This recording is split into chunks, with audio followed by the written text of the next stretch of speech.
The autumn wind whispered through the pines surrounding Cedar Ridge Cemetery, carrying the faint scent of damp earth and fading leaves. It was a place where time seemed to pause, where weathered stones stood like silent sentinels over forgotten stories. On this crisp October afternoon, 8-year-old Harper Lane clutched a small bouquet of wildflowers she'd picked from the roadside, her sneakers crunching softly on the gravel path. Her pigtails bounced as she walked, but her eyes, wide and shadowed by a grief too heavy for her small frame, fixed on the fresh mound of dirt ahead. It had been 3 months since her mother, Dana, was laid to rest here, taken too soon in a crash that the police called an accident, but whispered about in hushed tones. Harper didn't understand the details, only the ache that bloomed in her chest every time she visited. Today, though, something felt different. A low rumble echoed from the distance, growing into a thunderous growl that made the ground vibrate beneath her feet. Harper froze as a lone motorcycle crested the hill, its chrome gleaming under the slanted sunlight. The rider was a towering figure, broad-shouldered and clad in weathered leather, his face half hidden by a bandana and a pair of aviator sunglasses. He killed the engine with a final sputter, the silence rushing back like a held breath. Dismounting with a creak of boots on gravel, he pulled a single white lily from his saddlebag, pure and stark against the black of his vest. Embroidered with the faded insignia of the Red Valley Riders, Harper watched from behind a crooked oak, her heart pounding. This wasn't the first time. Twice before, on the anniversary of that fateful night 8 years ago. No, wait, her mum's death was recent. But this man, he'd been coming here every year on the same date, long before the fresh grave. Who was he? Not family, not a friend her grandma mentioned, just a stranger on a bike, paying respects to a woman Harper had never seen him with.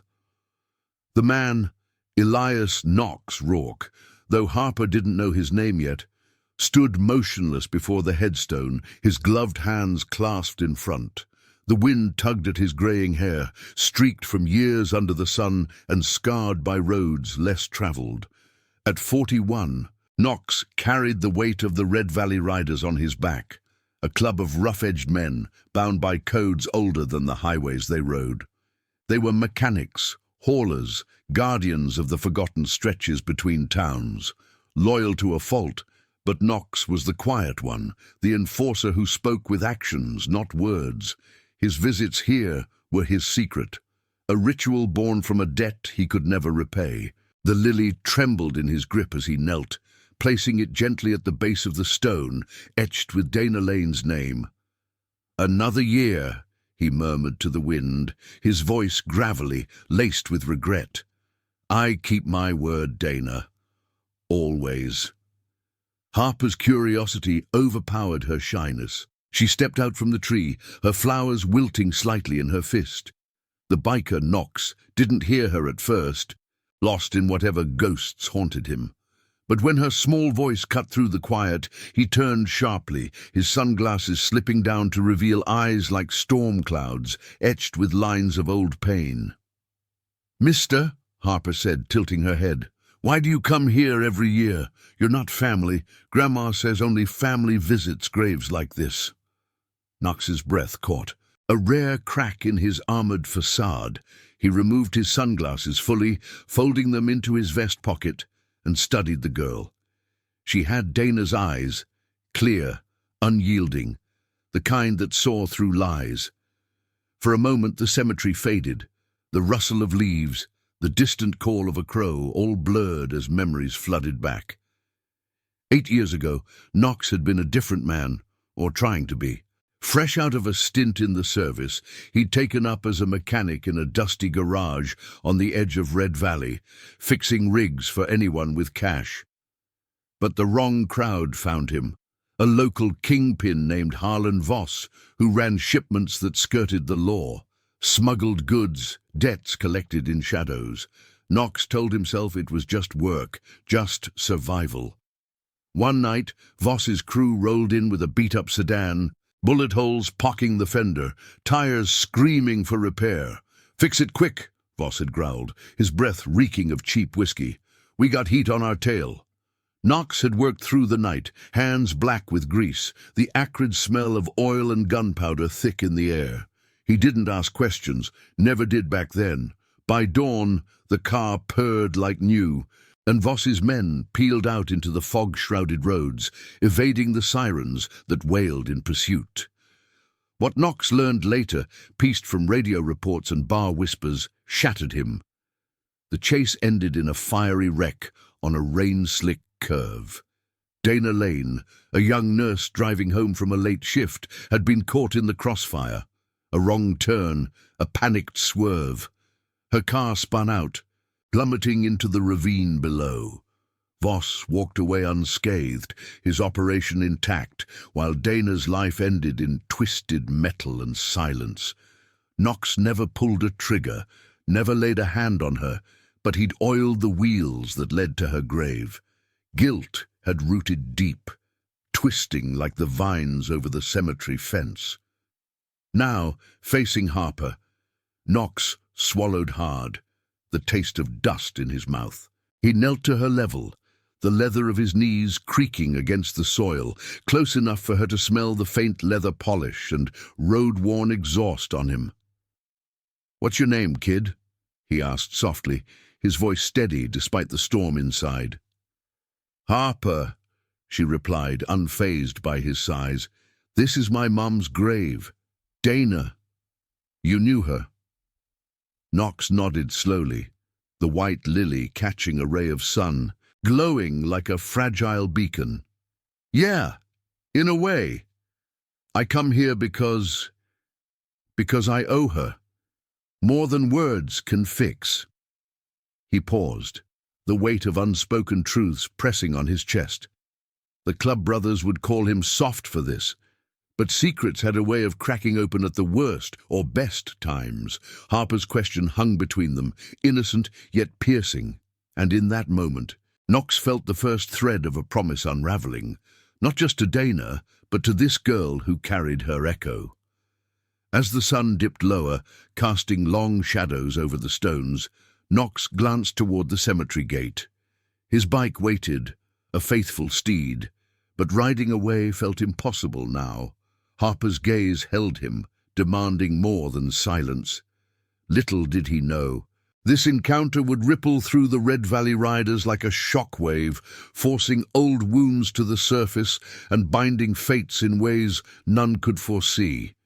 The promise he'd kept alone for years was about to become a vow for all.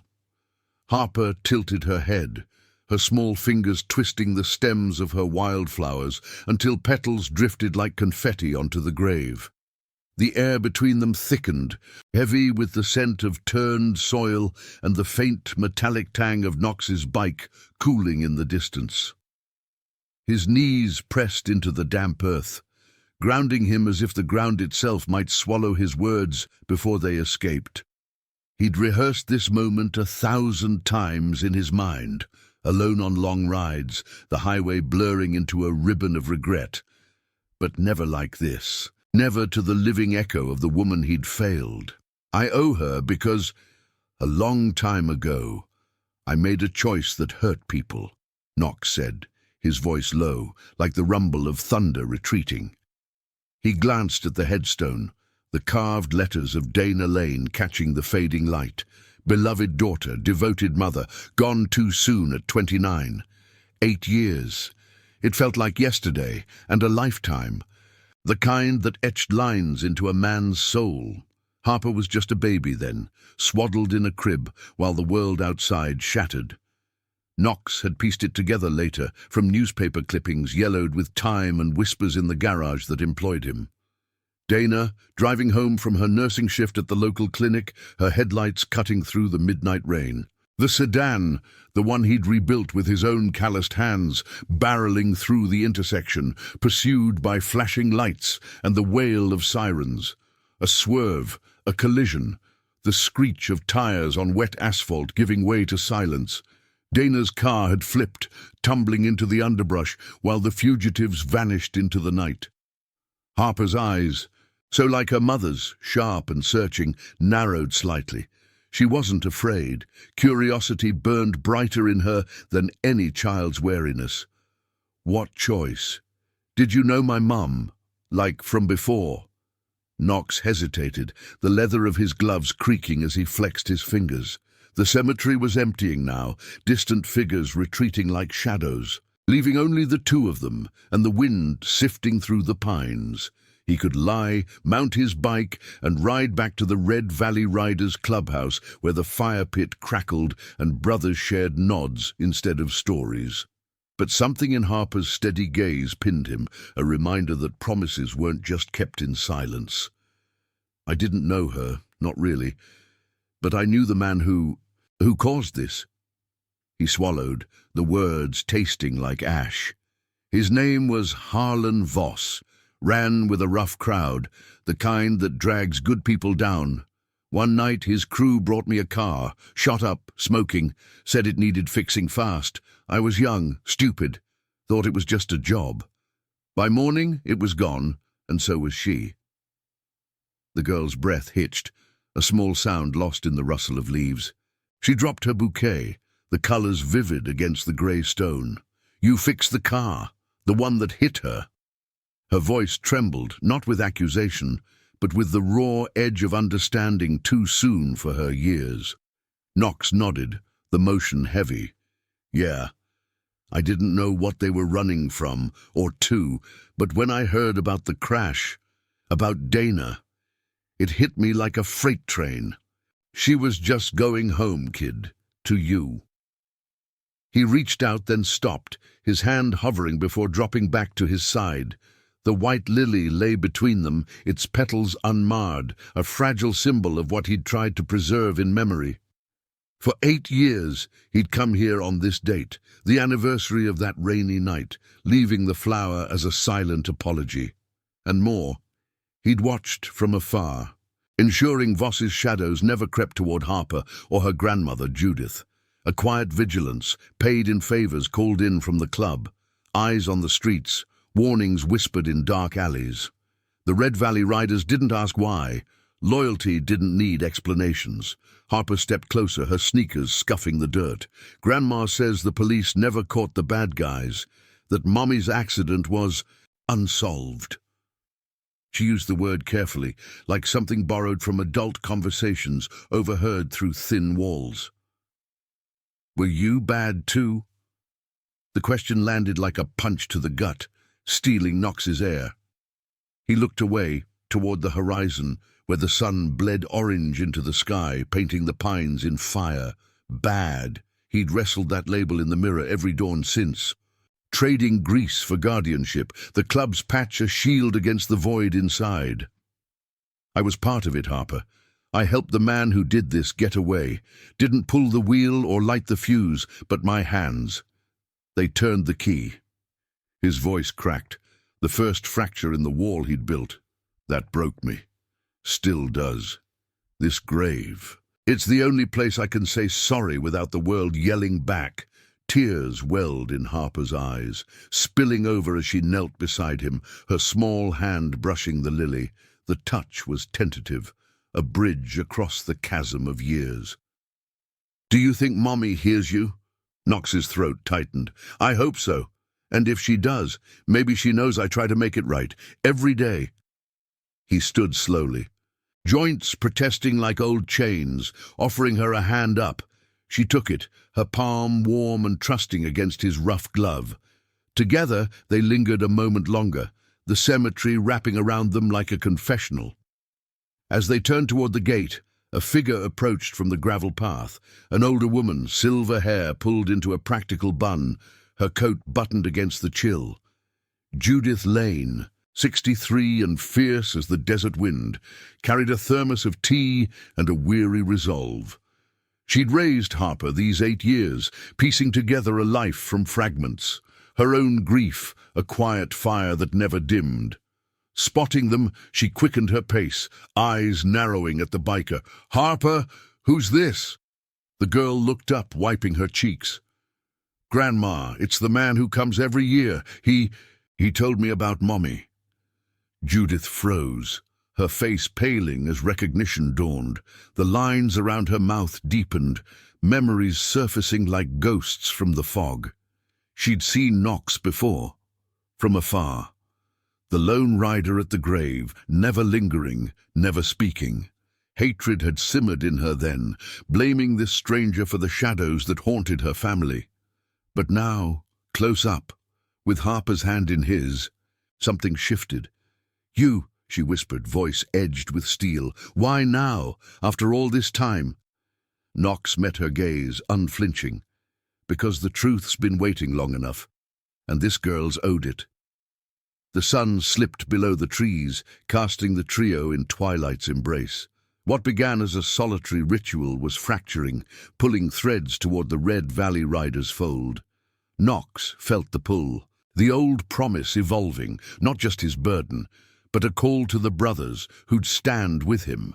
Justice, long buried, stirred in the gathering dusk, promising redemption, not in isolation, but in the unbreakable bond of those chosen as kin. And now I invite you to leave in the comments where you're watching from and the exact hour you heard this story. We wish to know how far these northern confessions travel and at what moments they reach you. The twilight deepened over Cedar Ridge Cemetery, the pines standing like dark sentinels against the bruised sky. Judith Lane's eyes, sharp as flint, bored into Knox, her grip tightening on the thermos until the metal groaned faintly. Harper stood between them, a small anchor in the gathering chill, her hand still warm in Knox's gloved one.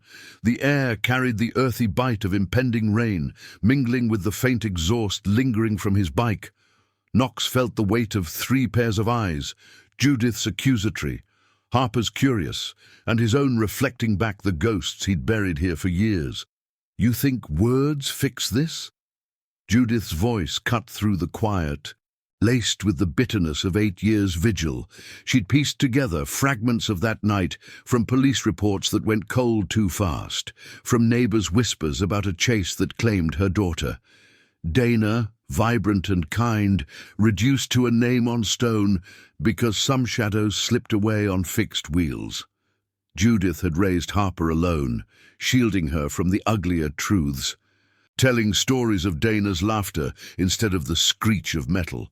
Now this biker, rough-hewn, with a patch that spoke of a world she distrusted, stood here, claiming a piece of that pain. Knox released Harper's hand gently, stepping back to give the women space, though his boots rooted him to the spot. The white lily at the grave's base fluttered in a sudden gust, petals whispering against the soil. "No, ma'am, words don't fix it, never will, but keeping silent. That's what let it fester."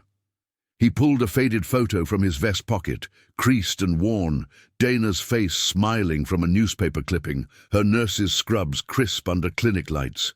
He'd carried it like a talisman, a reminder sharper than any blade. "I was there that night, not at the crash, but close enough. Fixed the car they used to run. Harlan Voss's crew. Thought I was just doing a job, keeping my head down. But it cost her everything." Harper's breath came in shallow puffs, visible in the cooling air. She glanced between them, the wildflowers forgotten at her feet. "Grandma, he says sorry every year, with the flower, and he watched us, so the bad men wouldn't come." Judith's face softened fractionally, the lines of exhaustion etching deeper. She'd sensed a guardian shadow over the years, a car idling too long at their street corner, a stranger's nod at the market that warded off prying eyes. Voss's reach had lingered like smoke, threats veiled in everyday encounters, but they'd faded without explanation. Now, pieces aligned. This man, the Red Valley Rider's silent sentinel, watched us. "You mean, you've been meddling all this time?"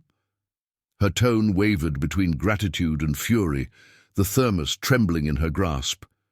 Knox nodded, the motion pulling at the scar along his jaw, a remnant from a brawl that taught him loyalty's cost. From afar, pulled strings with the club. "Voss thinks we're small-time haulers, but we see things. Kept his dogs off your trail. For Dana. For Harper." The words hung heavy, the cemetery's silence amplifying them like an echo in a canyon. He could smell the rain now, sharp and clean, promising to wash away the day's dust, but not the stains on his soul. Harper tugged at Judith's coat, her voice small but steady. "He didn't mean for it to happen, Grandma. He broke when it did." The girl's empathy, pure and unscarred, pierced Knox deeper than any judgment. In her, he saw Dana's legacy, not vengeance, but a quiet strength that demanded truth over comfort. Judith exhaled slowly, setting the thermos on a nearby bench with a soft clink. She studied Knox, the aviator sunglasses dangling from his pocket, catching the last glimmers of light. 8 years. You carried this alone. Why not come forward sooner? Fear, Knox admitted, the word foreign on his tongue. The Red Valley Riders prided themselves on unbreakable codes, but he'd hidden this fracture, fearing it would unravel the brotherhood. Brothers like Jack's, the wiry prospect with a laugh like gravel, or old-timer, who'd patched more wounds than he could count, they'd stood by him through bar fights and border runs, blind to this shadow. Voss has pull. Cops in his pocket, cases buried. I fixed that car on a receipt I kept. Proof, but useless alone, testifying. It'd drag everyone in. A distant rumble of thunder rolled in, the first fat drops pattering on the leaves overhead. Harper shivered, and Judith pulled her close, the trio forming a fragile circle amid the stones. "And now?" Judith pressed, her voice softening as rain traced cool lines down her cheek. What changes with the little girl asking questions? Knox looked at Harper, her pigtails dampening, eyes wide with a trust he didn't deserve, yet craved to earn. Everything. The club's my family, chosen, not blood. They deserve the truth. And Harper, she deserves justice, not just shadows. He knelt again, rain soaking his knees, and met the girl's gaze. "You okay with that, kid? Me telling my people?" Harper nodded, a small smile breaking through. "Yeah, make it right, for Mommy." The rain intensified, drumming on the gravel like impatient fingers, urging them toward resolution. Judith sighed, the sound lost in the downpour, and extended a hand, not in friendship, but in tentative alliance. "Go, but if you ride for us, you ride clean, no more secrets." Knox clasped her hand briefly, the contact brief but binding, like a pact sealed in storm. He rose, helping Harper to her feet, and they walked toward the gate together, the cemetery fading behind them in sheets of water. His bike waited, rain slicked and gleaming, a beast ready to carry him back to the clubhouse, where neon signs flickered against the night. The Red Valley Riders' Hall loomed in his mind, a weathered barn on the outskirts, alive with the clink of bottles and the low hum of stories shared over engine parts. By the time Knox roared into the compound, the storm had eased to a drizzle, mud churning under his tires. The clubhouse door swung open, spilling warm light and the scent of wood smoke and coffee. Jax leaned against a post, wiping grease from his hands, his easy grin fading at Knox's expression. "Boss, you look like you wrestled a ghost." Inside, the fire crackled in the stone hearth, casting flickering shadows on walls lined with club memorabilia, faded jackets, a mounted license plate from their first big run. Timer sat nursing a mug, his white beard framing a face mapped by decades. 5 brothers gathered, the air thick with the day's end, unaware of the reckoning about to unfold. Knox stripped off his wet vest, hanging it by the door with a heavy thud. Water dripped from his hair, pooling at his boots. "Brothers," he said, voice steady as the rain outside tapered off.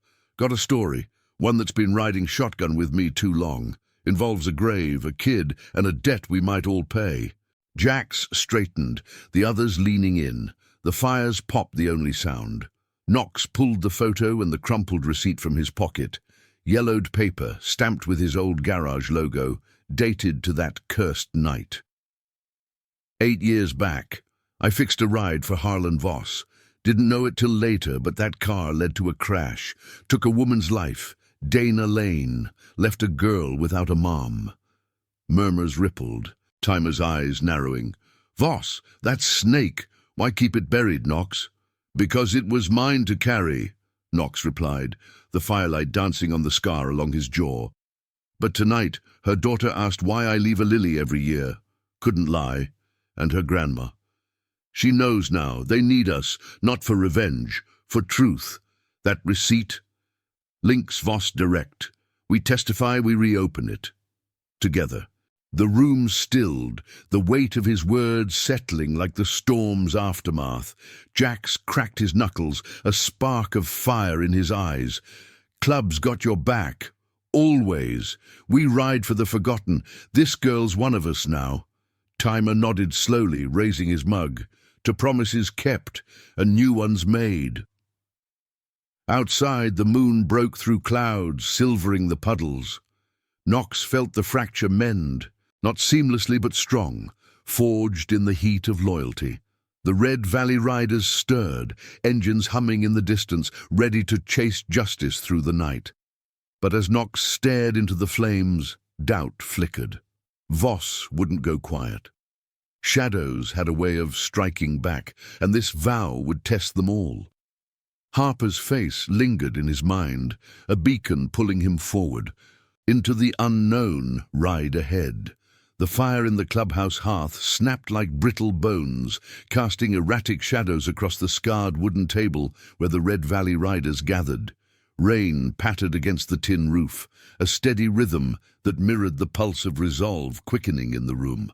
Knox stood at the head, the crumpled receipt laid out like a map to buried sins, its faded ink accusing under the low-hanging bulb.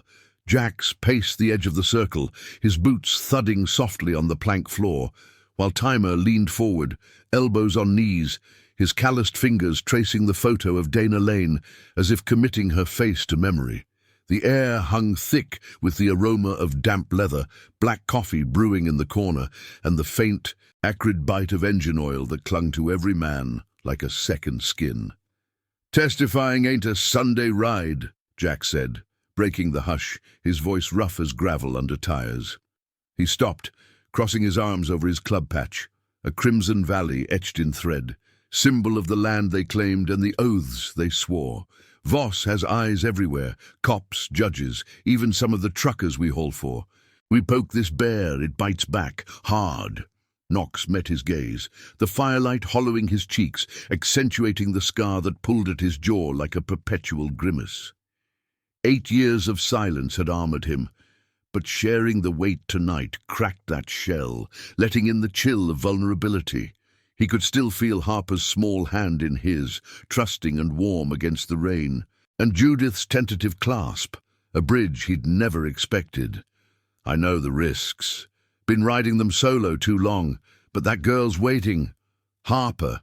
She looks at you with eyes that demand more than whispers in the dark." He tapped the receipt, the paper whispering under his finger. "This ties Voss to the garage that night. Timestamp, signature, mine. Mechanics like me don't forget details." We pair it with what the club's seen, his shipments, the payoffs, enough to crack the case wide open. Timer grunted, setting his mug down with a ceramic clink that echoed in the quiet. The old rider's beard caught the glow, silver threads weaving through white like highways at dusk. He'd patched Knox up after more than one scrape, stitching wounds both seen and unseen, and now his eyes held a father's knowing. "Loyalty's our chain, boy. Breaks one link we all drag. But this is the kind that forges us stronger.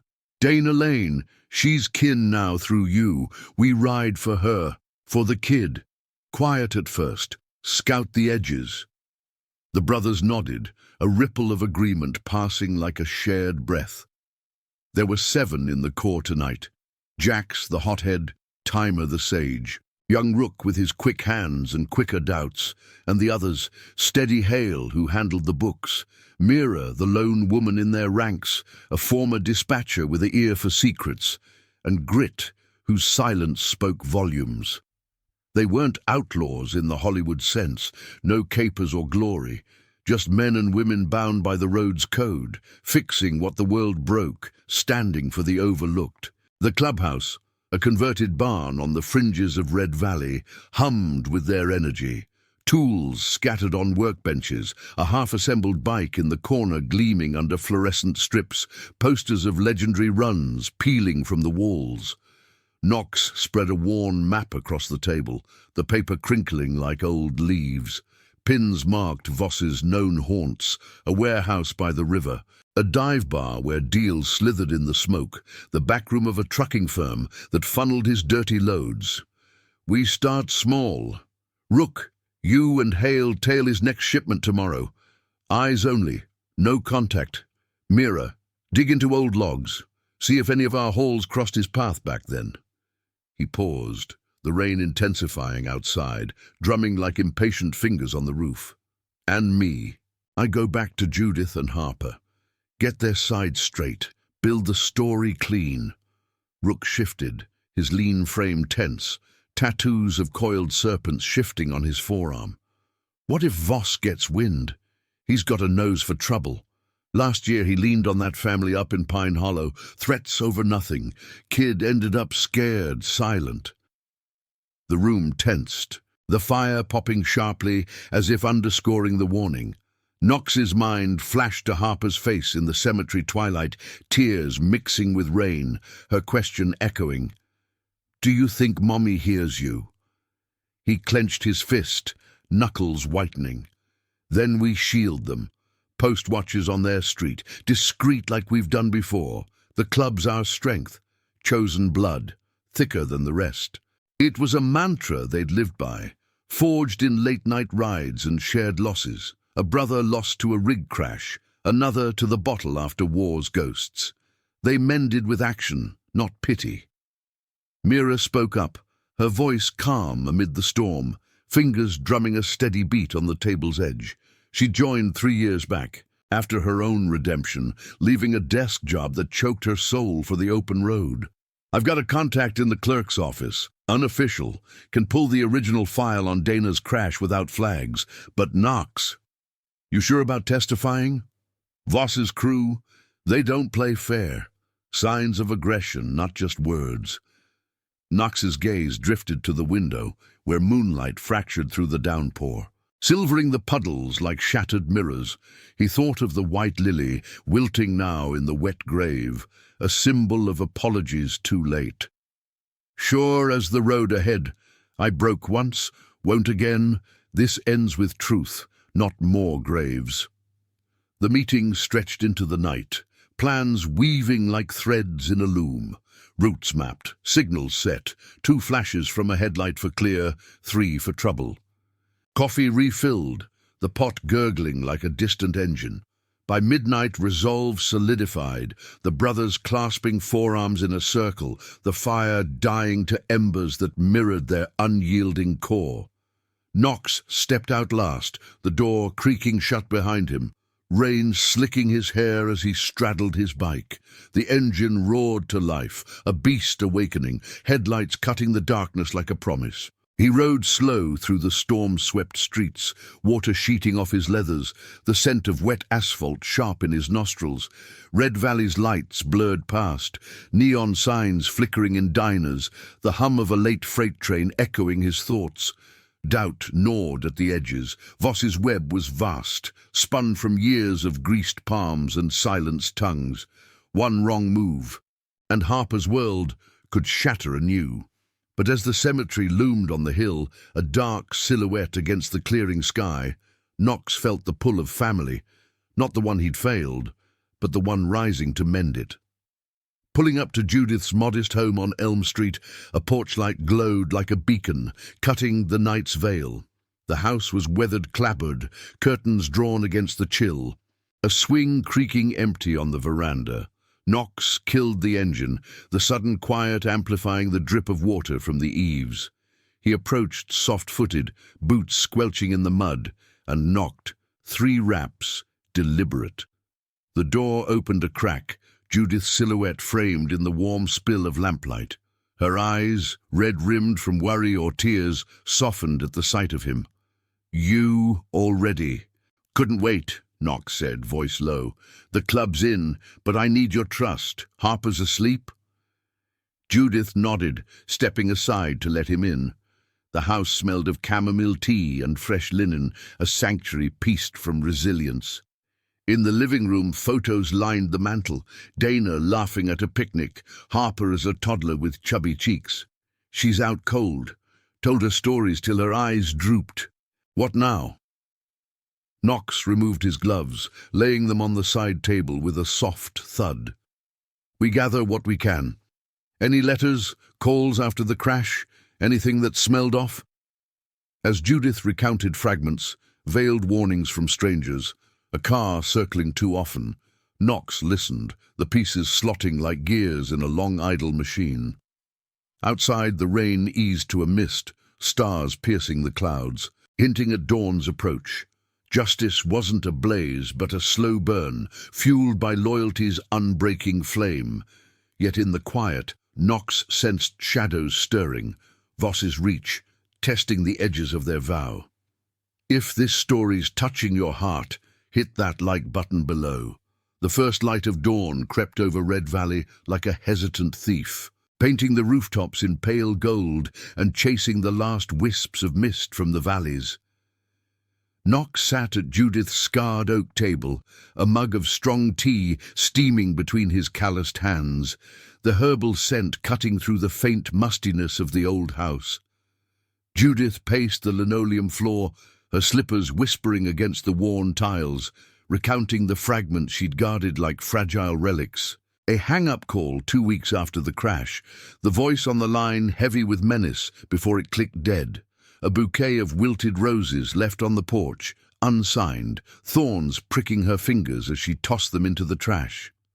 "Shadows," she murmured, pausing by the window where lace curtains filtered the rising sun. "Always just out of reach.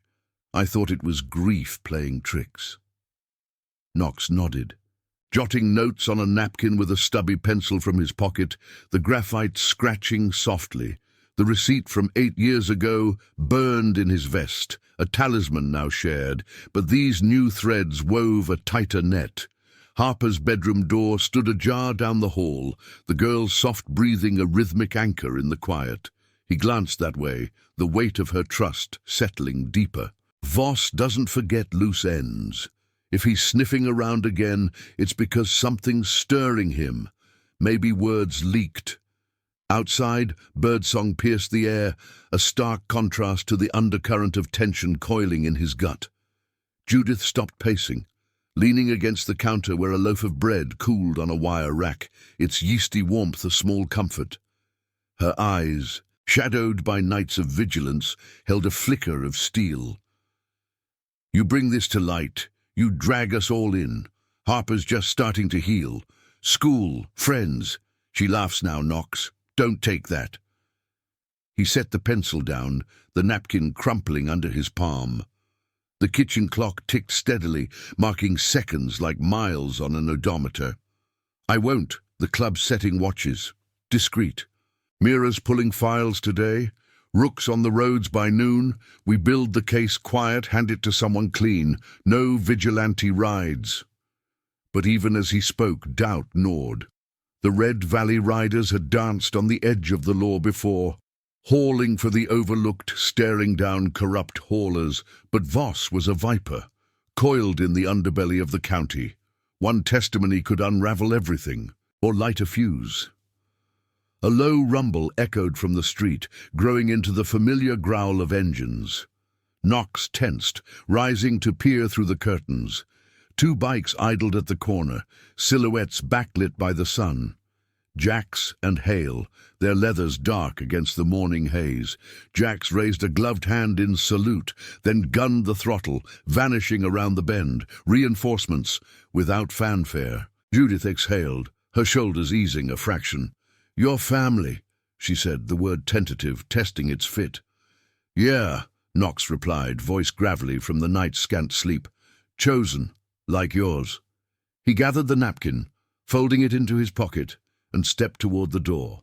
The porch creaked under his boots as he paused, the air crisp with dew-kissed grass and the distant tang of pine. "I'll check in by evening. Keep the doors locked.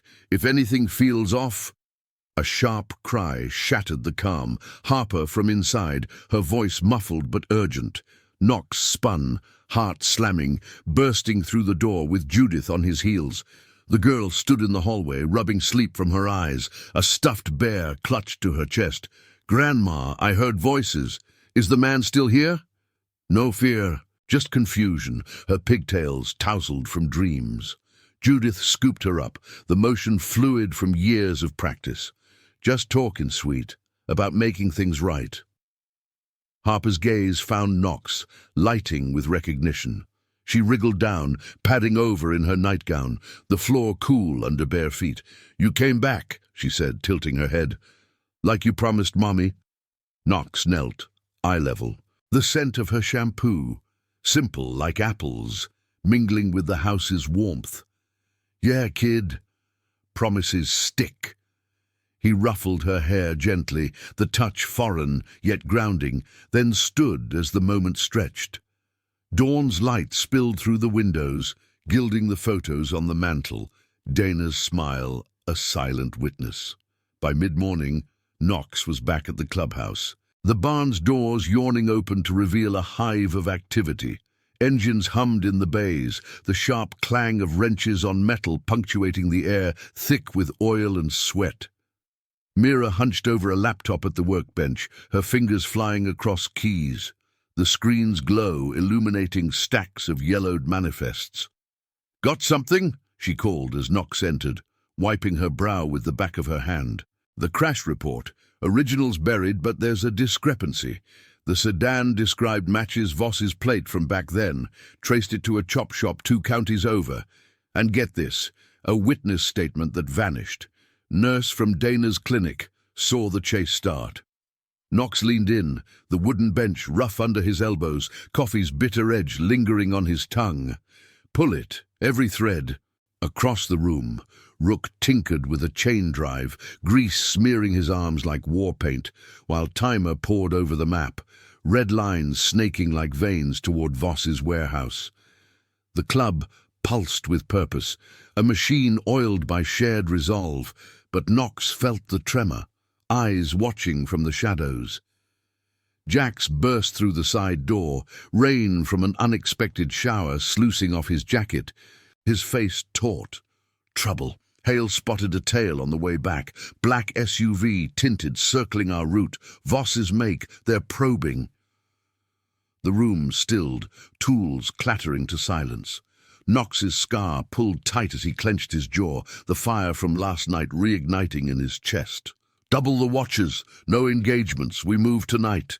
Hit the clerk's office after hours. Mira's contact. Get the files. Physical." Adrenaline surged, sharp as exhaust fumes, sharpening every sense, the creak of leather as brothers shifted, the low buzz of anticipation.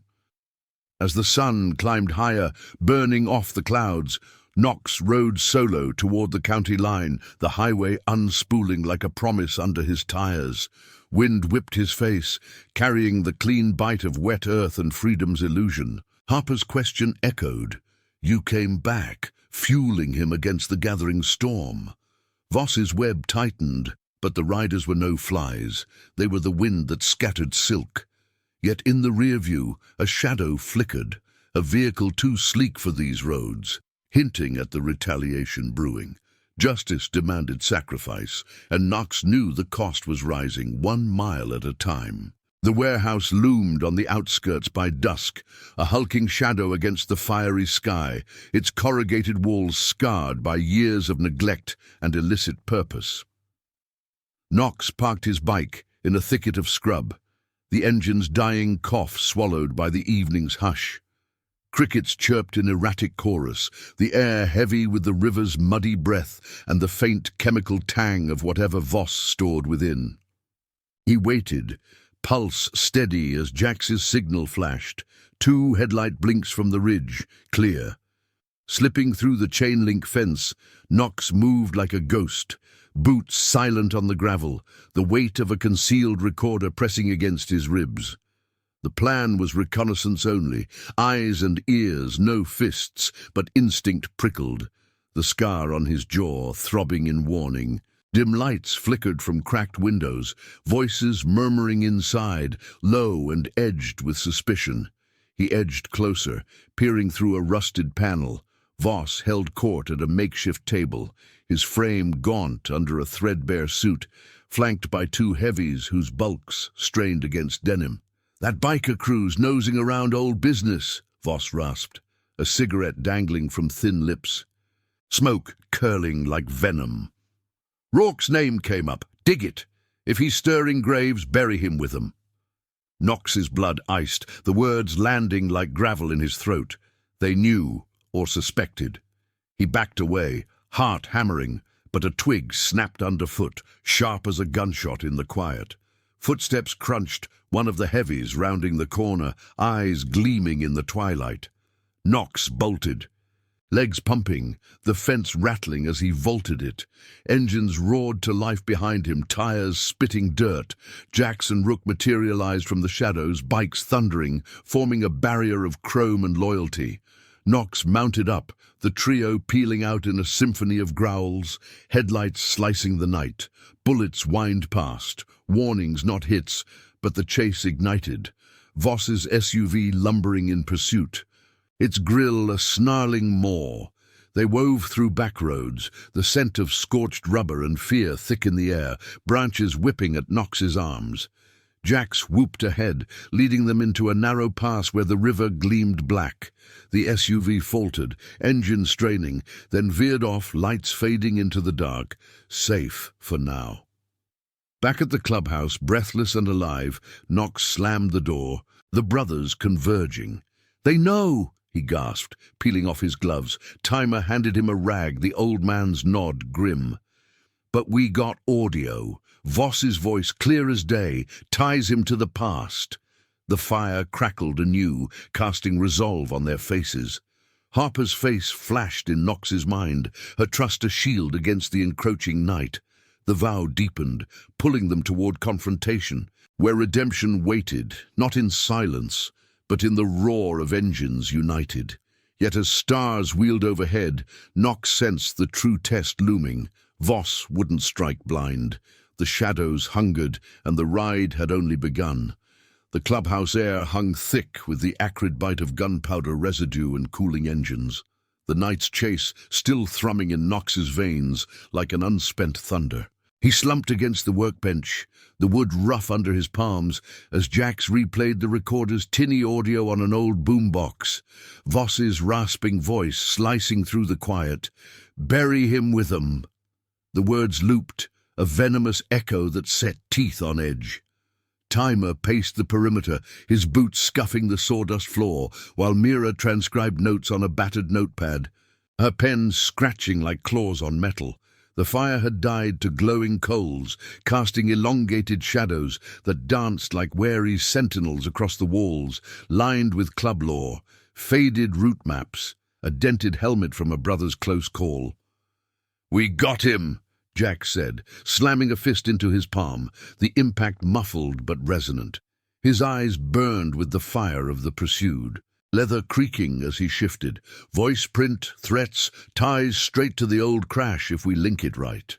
No more dancing in shadows. Knox wiped sweat from his brow, the salt stinging the fresh scrape on his knuckles from the fence. The rear-view flicker of that SUV haunted him, a predator's glint in the dark, but the audio was gold, tangible proof that Voss's empire rested on bones like Dana's. 8 years of grease-stained regret coalesced here, in this barn that smelled of oil and unyielding brotherhood. "We take it to the feds. Clean channel, no local dirt. Mira's contact at the Clarks, get the files bundled. But first light, I ride to Judith. They need to know the heat's on." Timer stopped, his white beard catching the ember light, eyes wise with the miles of hard-won lessons. "And the girl? Harper's no rider, Knox. Pull her into this storm, and Voss'll smell blood." The weight settled heavier, Knox's scar pulling taut as he nodded. Harper's innocent question from the cemetery, "Do you think Mommy hears you?" Replayed. a tether pulling him from the abyss. The Red Valley Riders were his anchor, chosen kin forged in the crucible of roads and oaths. But this vow extended beyond their patch. It reached into the quiet homes of Elm Street, where laughter fought back grief. "We'll shield 'em. Double sentries on the house. Rook, you're on point till noon. No gaps." The plan solidified in murmurs and nods, coffee brewing anew with its bitter steam curling like resolve. By pre-dawn, Knox straddled his bike outside, the engine's low growl vibrating through his bones, headlights piercing the fog-shrouded valley. The ride to Judith's was a blur of dew-kissed fields and the river's silver thread, wind carrying the crisp scent of pine and promise. He arrived as the sun crested, painting the clapboard house in warm hues, the porch swing still as he killed the motor. Judith answered his knock swiftly, her face drawn, a shawl draped over her shoulders against the morning chill. The house behind her hummed with domestic rhythm, clink of dishes from the kitchen, Harper's muffled chatter with her stuffed bear. "Trouble followed you here?" she asked, voice low, eyes scanning the street where mist clung to the lawns. Knox stepped inside, the door clicking shut like a sealed pact. The air inside redolent of oatmeal and fresh linen. "Worse than trouble. Voss knows we're digging. Chased us last night. Got his voice on tape, admitting enough to crack his shell." He pulled the recorder from his vest, setting it on the hall table with a soft thud. Judith's hand trembled as she touched it, the weight of revelation pressing down. From the kitchen, Harper peeked out, her nightgown rumpled, eyes lighting at the sight of him. "The flower man! You brought breakfast." She bounded over, bare feet pattering on the wood, clutching a spoon like a scepter.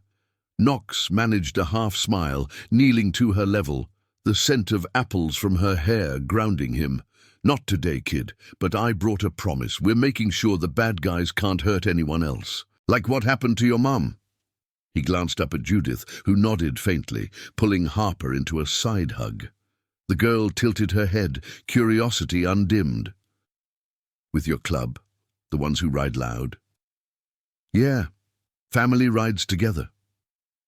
The words carried the club's ethos, loyalty as unbreaking as chrome. Judith led them to the living room, where sunlight filtered through lace, gilding the mantel photos, Dana's vibrant gaze a silent ally. Over tea that steamed in mismatched mugs, Knox outlined the next steps, evidence to the authorities, protection woven like a net. Harper listened wide-eyed, her spoon forgotten, absorbing the gravity with a child's unfiltered trust.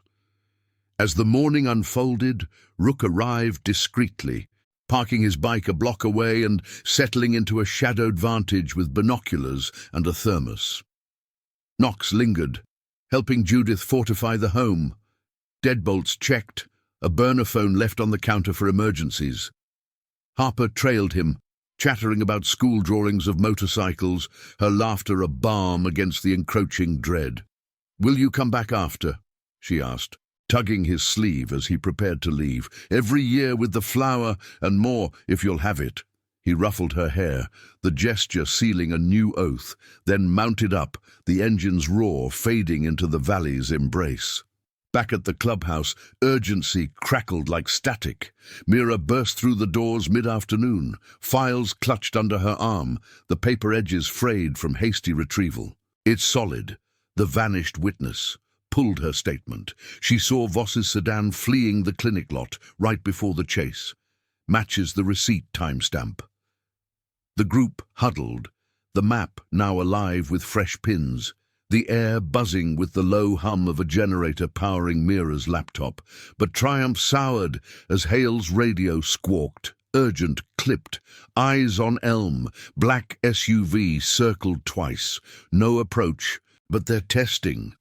Knox's blood ran cold, the scar flaring hot. He grabbed his keys, brothers mobilizing in a flurry of leathers and revving motors. The ride back was a thunderous convoy, 5 bikes slicing through traffic, wind whipping like warnings. They arrived to find Judith at the window, Harper coloring at the table, oblivious. Rook signaled all clear from his post, but the air felt charged, shadows lengthening as clouds gathered. Inside, Knox embraced the moment's reprieve, kneeling by Harper. "Draw me one of those bikes sometime, for the road ahead." She beamed, crayons scattering like colorful promises. Outside, Jax posted extra guards, the club's vigilance a living shield. Yet as dusk fell, a call came. Anonymous, Voss's timbre veiled. "Drop the graves. Rourke, or the kid's next bloom wilts." The threat hung, a blade poised, forcing Knox to confront the cost. Redemption demanded more than evidence. It required sacrifice, the chosen family's unbreakable line drawn in the gathering storm. The night deepened, engines idling in wait, justice's roar building toward an inevitable clash. The night cloaked Red Valley in a velvet shroud, broken only by the intermittent glow of street lamps and the steady hum of engines idling like watchful beasts. Knox gripped the burner-phone in his fist, Voss's veiled threat echoing in his mind. The kid's next bloom wilts. A poison arrow aimed at the heart of his resolve. The clubhouse had transformed into a war room, maps unfurled across the table like battle plans, the air thick with the scent of stale coffee and heated leather. Jax leaned against the wall, arms crossed, his jaw set like forged steel, while Mira synced the recorder's audio to a secure drive, her fingers steady despite the storm brewing outside. Rain had returned, pattering against the tin roof in a relentless tattoo, mirroring the pulse of urgency thrumming through the Red Valley riders. "We end this tonight," Knox said, his voice cutting through the murmur, low and unyielding as the rumble of thunder in the distance. The scar along his jaw ached, a reminder of old fights, but this one burned deeper, fought not with fists, but with the weight of truth. The evidence pile grew, the receipt, the witness statement, audio clips time-stamped to Voss's empire of shadows. Timer nodded from his corner, polishing a wrench with deliberate strokes, his eyes reflecting the fire's dying embers. "Ride smart, boys. Loyalty's our armor. Truth's the blade." By midnight, the convoy rolled out. 7 bikes in tight formation, headlights piercing the downpour like lances. Knox led, the wind slicing cold against his face, carrying the sharp tang of wet asphalt and pine. They skirted the highways, sticking to back roads where the river flanked them, its waters churning black under the moon. The target, the federal outpost on the county line, a squat brick building where clean hands waited, untainted by Voss's grease. Mira rode shotgun in the club's battered van, files secured in a waterproof case, her resolve a quiet fire in the rear view. Tires hissed on slick pavement as they approached, the outpost's lights a beacon in the gloom. Knox signaled a halt in the shadows of an overpass, engines cutting to whispers. He dismounted, boots splashing in shallow puddles, and approached the gate alone, the rain tracing icy paths down his neck. A guard emerged, flashlight beam cutting the dark, but Knox's club patch and the envelope he extended, sealed with the weight of 8 years, spoke louder than words. "For Agent Hale, unsolved from 15, crash on Route 47, Harlan Voss." The guard's eyes widened, radio crackling to life as Knox retreated, the convoy already melting into the night. Back on the move, relief flickered like a hesitant dawn, but Knox's instincts prickled. Rearview mirrors caught a glint, headlights, too close, aggressive. "Tail!" Jax barked over the comms, his bike surging ahead to flank. The pursuit ignited, Voss's SUV barreling from a side lane, its bulk roaring through the spray. Bullets pinged off chrome, sparks flying like angry fireflies, but the riders weaved as one, chosen kin, unbreakable in motion. Knox gunned it. The engines scream, drowning the storm, leading the beast into a narrow ravine where the river narrowed to a frothing vein. The SUV fishtailed, slamming into a guardrail with a metallic screech that echoed like a death knell. Voss's men bailed, scattering into the underbrush, but the driver, Voss himself, face twisted in the headlights, stumbled out, gun raised. Time slowed, rain blurring the scene into a watercolor of shadows and resolve. Knox skidded to a halt, dismounting in a spray of mud, his own piece steady in gloved hands. "It's over, Harlan. Feds have the tape, the receipt.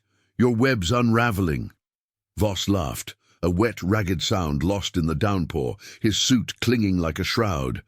"You think paper buries me? That nurse was collateral. Roads take what they will." But his eyes darted, the bluster cracking as sirens wailed in the distance, federal response, swift and unyielding.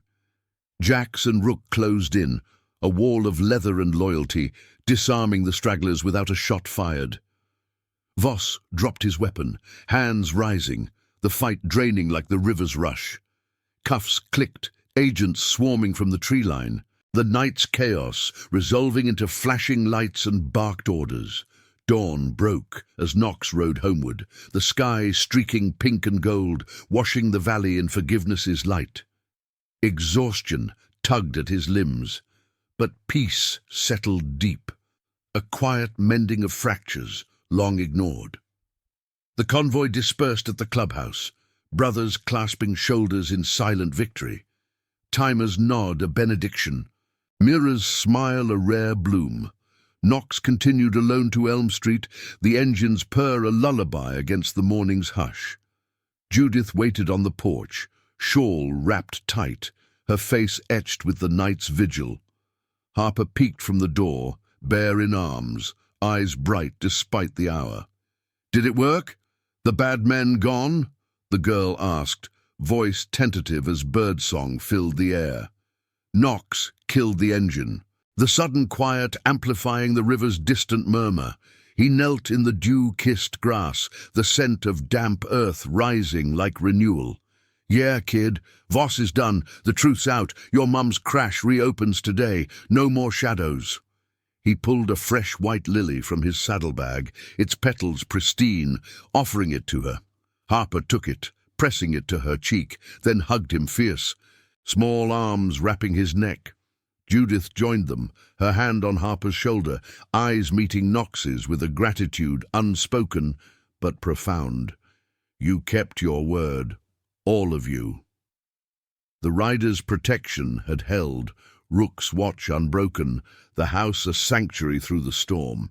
In that moment, family blurred lines, blood, chosen, woven into one tapestry of honor, weeks blurred into healing rhythms. The inquiry reignited, Voss's empire crumbling under federal scrutiny, shipments seized, associates turning like leaves in the wind. Knox testified in a sterile room, voice steady as he laid bare the night that broke him, the receipt a key unlocking justice's door. Harper attended the quiet ceremony at the cemetery, lily in hand, as Dana's stone gained a new inscription, a life remembered. A legacy redeemed. The Red Valley riders gathered under starlit skies, engines silent for once, sharing stories around the fire. Knox stood taller, the weight lifted, his scar a badge of battles won. Harper visited the clubhouse, drawing bikes on napkins, her laughter echoing through the barn. Judith joined too, tea in hand, her fierce guard softening into alliance. In the end, promises endured, not as burdens but as bridges. Knox rode the highways freer, the white lily a yearly vow renewed. Redemption wasn't erasure, but transformation, guilt to guardianship, silence to strength. The chosen family rode on, engines roaring into sunrises unbroken, honoring the lost with lives rebuilt. Thank you for riding this journey with us. If this story of promises and loyalty touched your soul, please subscribe for more tales of redemption and the unbreakable bonds that light our way.